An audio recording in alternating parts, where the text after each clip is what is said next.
Beno, eguerdion, eskerrik asko, etortzeagatik. Espero dezagun bizkorrein alizatea. Ikusten ari duzuenez, paritxo txiki bat ekarriko dizuegu, gogoratu alizateko zuen enpresara bueltan, zein garen eta nor garen. Hiru ideia asaltzera etorri gara ona, nor garen, oreka, zer egiten dugun, eta zein den gure ikuspuntua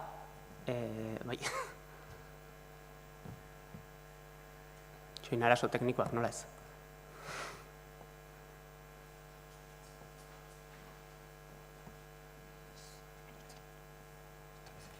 Bai. Bale, eskerrik asko.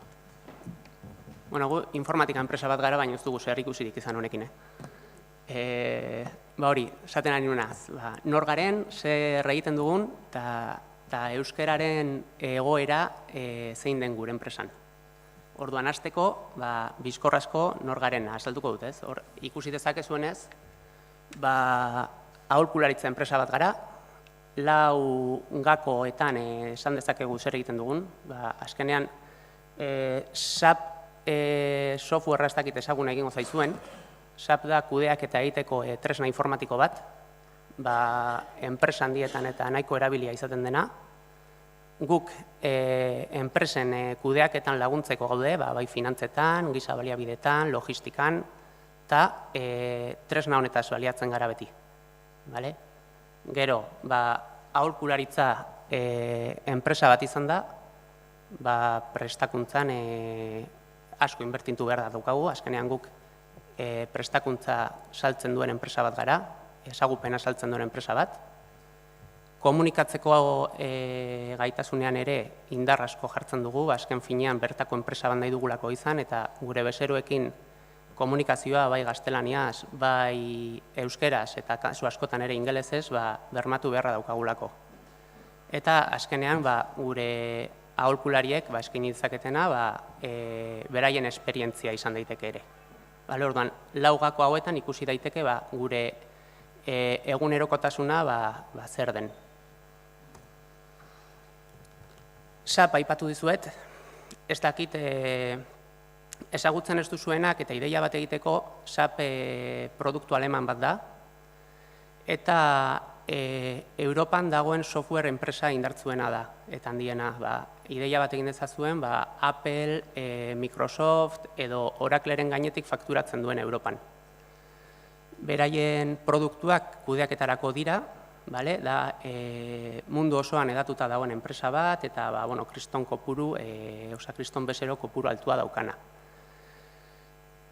Eta hau da pixkat gure lehenengo erronka, ez? Nola Oreka IT bezalako enpresa txiki bat, gu enpresa arabar bat gara, 25 langile ingurukoa, bertakoa, txikia, eta lan egiten dugu hala ere, oso globalizatua, oso orokorra den tresna erraldoi batekin, ez? Hoi da pixka bat, eman nahi diogun balio erantzia, bertako enpresei, nola lan egin globala den software batekin, baino, bertako implantadore batek esarria. Guk ezagutzen dugu gure ingurunea, ezagutzen ditugu gure enpresen arazo nagusiak, daukagu esperientzia horretan, eta moldatzen dugu tresna orokor hau, moldatzen dugu normalean gure bertako bezeroen beharretara. Hau da, SAP-ekin egin dezakezuen guztia, ikusten duzuenez, ez naiz hemen gehiegi luzatuko, analizirako tresnak, finantzak, giza baliabideen kudeaketa, nominak eta abar, eta oro har, enpresa baten kudeaketa esparru guztietan egoten dako konponbide bat SAP-ena. Eta existitzen ez bada, oso leku edo oso esparru konkretuetan, beti garatu daiteke, daukagulako konponketak edo soluzioak garatzeko programazio lenguai berezi bat. Orain arte, eta hemen ikusi dugunagatik, aholkularitza enpresa bat besterik ez. Zerk egiten gaitu ezberdin edo zergatik lehenengo diapositibako arrautza beste kolore bateko bazen.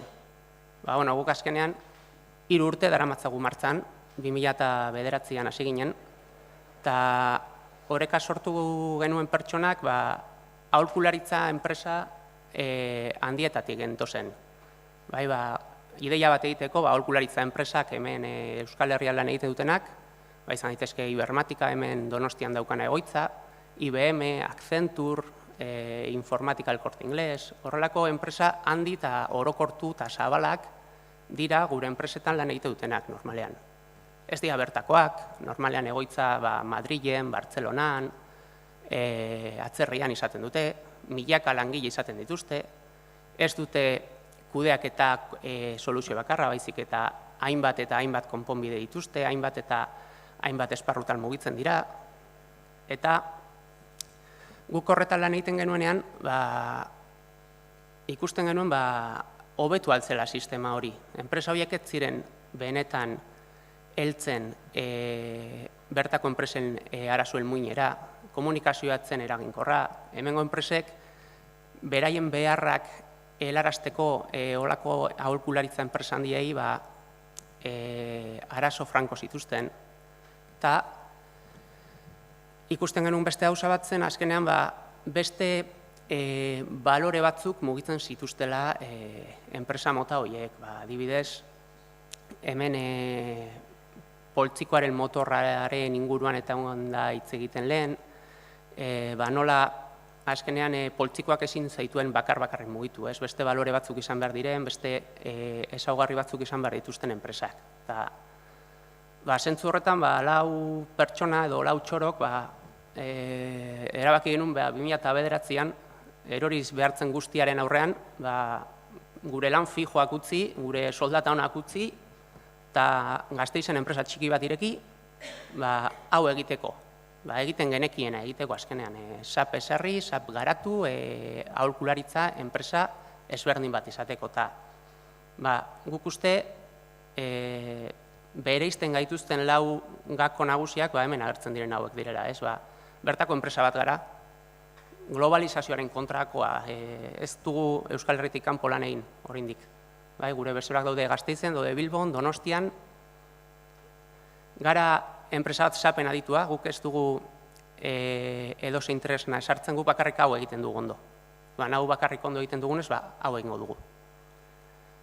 Eta gero, gure fisionomiagatik, izaten gara oso eraginkorrak eta arinak. Normalean, guk ez daukagu organigrama luze bat, erabakiak oso bizkor hartzen ditugun, oso ondo moldatzen gara bertako enpresetara, eta horrek abantai bat suposatzen du gure kompetentziaren aurrean. Gero hori, azkenean aholkularitza enpresa batek ezagupenak saltzen ditu neurri handi batean. Orduan, hau montatu genuenean, behartu genuen gure enpresari, esaten, hemen ezagupena egon behar du etengabeko zirkulazio batean, langile batetik bestera pasa behar da, langile bakoitza, gure aholkulari bakoitzak izan behar du urtero hainbat ordu dedikatuta gauza berriak ikastera, dakizkienak beste langile bat igortzera, eta zentzu horretan hasi ginen, corporate balance deitu genion filosofia bat lantzen, azkenean horrekin lortu duguna izan da, bai EHUn diozesana zen eta Gasteizko udalaren bitartez urtero SAP-en inguruko kurtso batzuk emate ditugu, langileentzako, SAP daukaten enpresetan lan egiten duten pertsonentzako zuzenduak, eta hobeto ezagutzeko gu edo zer egiten dugun ideia hobeago bat egiteko ez dago gure bezeroak erakustea bezalakoa.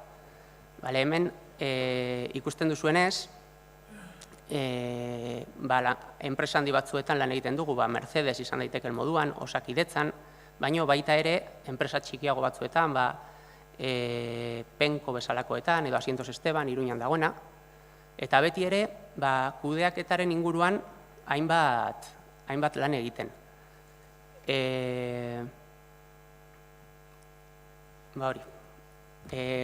Hau dira gure bezero propioak, baina baditugu ere areta handiagoak diren bezeroak.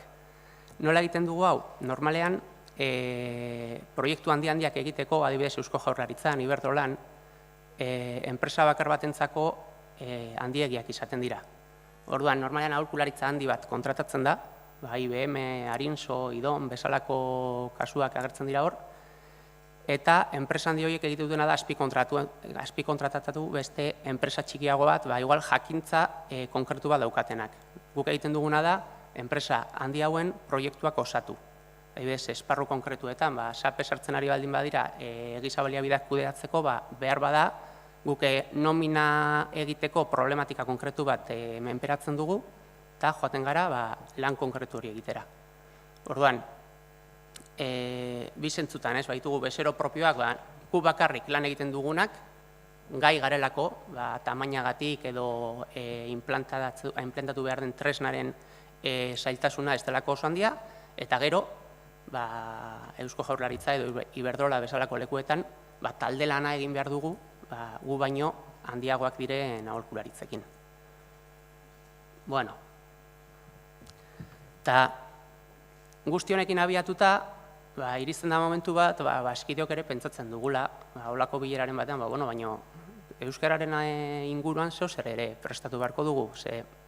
Egia esan orain arte, inongo bezerorik guri ez digu euskara zerbitzurik eskatu, ez dugu langileen eskaririk izan, baina guk pentsatzen genuen nolabaiteko konpromisoa izan beharko genukela eta bideratu beharko genukela ez. Eta zentzu horretan lehenengo bai euskarari ziurtagiriarekin elkarlanean hasi ginen, urrengo urtean Eureka sortu zen, Orekako euskara taldea, hortik azkenean da, bai enpresako zuzendaritzak, bai enpresako langileak batera lan egiten duten gune bat, hasi gara euskara enpresan sustatzeko gauza batzuk egiten, eta hortik asmoa da, datorren urterako agian, euskara plan bat atera izatea. Hemen ikusi ditugun enpresak askok 8-10 urtetik gora daramate euskara plan batzuekin. Gu hasi berria gara zentzu honetan eta oso bide motza daukagu ibilia. Eta azkenik egin duguna ere izan da Orlegi Kirol Elkartearekin hitzarmen bat, bihurtu gara Orlegi Kirol Elkartearen babesleak, Orlegi Saskibaloi talde bat da, Gasteizen dagoena, eta daukan bere izgarri nagusiena da euskeraz egiten dutela. Saskibaloi edo edozein kirol talde egitea Gasteizen eta euskera hutzean, badauka meritua eta nahiko zaila da, eta guri iruditu zitzaigun ekimen oso polita izan da lagundu behar genuela. Mikrofonoa kendu egin behar dizut. Segituan bukatzen dute. Bukatu behar dut, 10 segundu dituzu agur esateko. Ez daukadala asko ere esateko, ez bi ideia besteik ez. Alde batetik, Orekan euskera lan hizkuntza izatetik oso urruti dagoela, batez ere lan egiten dugun tresna SAP ezin delako euskera sesarri.